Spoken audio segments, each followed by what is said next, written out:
it's 5 o'clock on a Friday. Like, we're getting ready to get out of here. This is Tim, and he's a software engineer. And he's on the phone with Chris, who works in warehouse operations.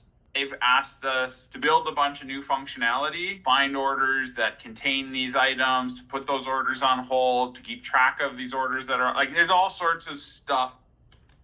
Okay, so something happened on the business side, and now they need the software engineers to put some orders on hold.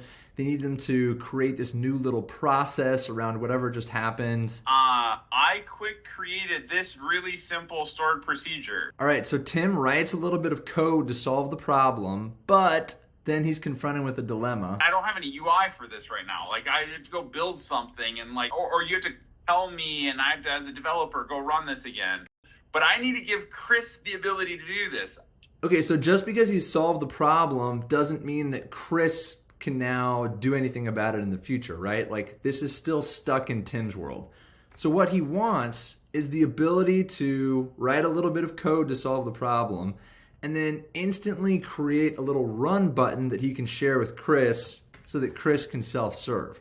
So what Tim needs is a tool. He needs a tool that can go and discover the code that he just wrote and create a little run button around that. Something that's super simple for Tim to share with Chris and just Chris. And then something that's super simple for Chris to run on his own. Something with a little guardrails, something that makes the output really easy to understand. And this is what Flank is. It's a solution to Tim's problem. It's something that allows him to write a little bit of back-end code and then immediately get a run button that he can give to Chris so that Chris can self-serve. And that way, every time that Tim writes a little bit of code, he gets a little UI for free. He gets a tool for free.